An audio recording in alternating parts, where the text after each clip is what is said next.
జిల్లాలు తిరగనివ్వకుండా మళ్ళీ ఒక పూట అవకాశం ఉంటే మళ్ళీ ఇక్కడికే రప్పించే దిశగా ఈ రోజున చేసినటువంటి ప్రయత్నం సుబ్రహ్మణ్య గారిని అలాగే కోడాల రవికుమార్ గారిని ముఖ్యంగా ఈ సోదరి విషయంలో రావడం జరిగింది. ఆ రోజు మేము ఈ సోదరికి మేము టికెట్ ఇవ్వలేని పరిస్థితి. ఈ రోజున కాంగ్రెస్ లో వారి యొక్క సేవలు వారి యొక్క ప్రజల పట్ల ఉన్నటువంటి అంకిత భావం సోనియా గాంధీ రాహుల్ గాంధీ ఆశీస్సులు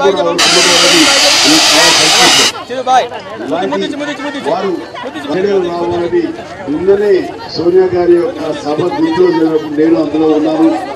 వారికి మేము అర్థం ఎంకరేజ్ చేశాము. నాకు అచ్చంగా మహిళలు రావాలి, మహిళా బిల్లు పార్లమెంట్ లో వస్తే ఇలాంటి వాళ్ళందరూ కూడా అధికారికంగా అవకాశం వచ్చింది. ఏమైనా సరే మహిళల మీద గౌరవంతో మహిళకు తల్లికి తెలిసినట్టుగా తండ్రికి తెలియదు. ఒక తల్లి ఆ సమస్యను పరిష్కారం చూపించే విధంగా తండ్రికి తెలియదు. అలాగే ఇల్లు అనుకుంటే సమస్యలు ఆడపిల్లకి తెలిసినట్టుగా మరి ఎవరికి తెలియదు అనేది ఆ రకంగా ఈ ప్రాంతంలో ముందు నుంచి కూడా గత 5 ఏళ్ల బట్టి కూడా మీ మధ్య ఉంటూ తనకి ఎలాంటి హోదా లేకపోతే కాంగ్రెస్ అధిష్టాన అభిమానాన్ని సంపాదించుకుంటూ ఆ రకంగా మేము ఈ పేరు చెప్పగానే వారి ఇంటెలిజెన్స్ రిపోర్ట్స్ లో ఈ పేరు బెస్ట్ పేరు అని చెప్పేసి వారు అంటే ఖచ్చితంగా సందర్భంగా మీకు అందరికీ తెలియజేస్తున్నారు. నిన్న మీటింగ్ మీరు ఎంతమంది చూశారో మన సోనియా గాంధీ గారి నాకు తెలియదు. ఈ కొత్త ఆంధ్రప్రదేశ్ కి అభివృద్ధిలో అన్ని రకాల మీరు చేదోడవాదులుగా ఉంటారు. ఏదైతే మాట ఇచ్చామో అభివృద్ధికి అవన్నీ కూడా చేసి అది సక్సెస్ అవుతుంది. ఆ రకంగా ఈ సిటీని ఒక మన రాజధానిగా చేసే అవకాశం ఉంటుంది. కాబట్టి మీరు ఖచ్చితంగా కాంగ్రెస్ మీ ఆశీస్సులు ఇవ్వాలి. అంతేకాకుండా బడుగు బలహీన వర్గాలు ఎవరైతే మన దళితులు ఉన్నారో ఈ రోజున ఎవరైతే కనుక మధ్యతరగతి వాళ్ళు కింది స్థాయి వాళ్ళు పేదవాళ్ళు ఉన్నారో అలాంటి వాళ్ళు సపోజ్ వాళ్ళు పంచుకుంటే దానికి న్యాయ ఛార్జ్ కట్టాల్సిన అవసరం లేకుండా చెప్పేసి 4 సంవత్సరాలు ఆడపిల్ల ఎప్పుడైతే లక్ష్యం ఎప్పుడైతే మరి 1000 గజాల స్థలం క్షమించాలి 100 గజాల స్థలం ఆ బిడ్డ రాసి 6 పేరు పెట్టుకుంటే అభిమానులు కూడా నా యొక్క అభినందనలు. మరొకసారి మీ అందరూ చూసి అభిమానులు ప్రతి ఒక్కరికి నా హృదయపూర్వక నమస్కారం తెలియజేసుకుంటూ హస్తం పెట్టి ఓటు వేసి ఇటు రమణ కుమారుని సత్యాన్ని గెలిపిస్తారని మనస్ఫూర్తిగా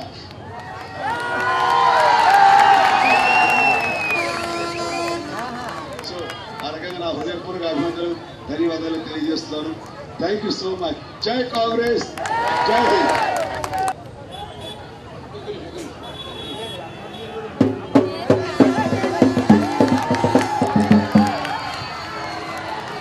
అందరూ ఒకసారి మెగాస్టార్ చిరంజీవి గారు ఏం చెప్తాడు?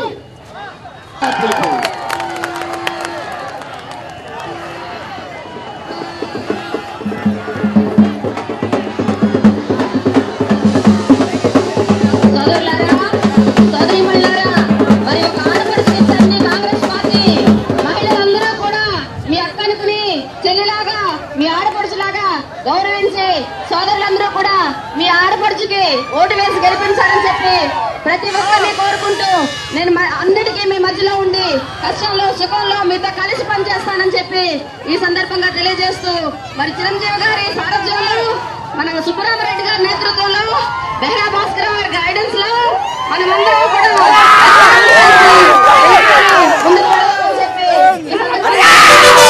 ఉన్నాను. ఈ రోజు కాంగ్రెస్ పార్టీ మహిళలకు పెద్దపీట వేసింది. మేనిఫెస్టోలో కూడా మహిళలకి పెద్ద అవకాశం ఇచ్చింది. 100 గజాల స్థలం ఇస్తామని ఆడపిల్ల పుడితే చెప్పారు. చదువుకున్న పిల్లలకి ల్యాప్టాప్లు ఈ విధంగా ఎంతో ప్రజోపయోగకరమైనటువంటి అందువల్ల కాంగ్రెస్ అత్త పార్టీకి హస్తం గుర్తుకి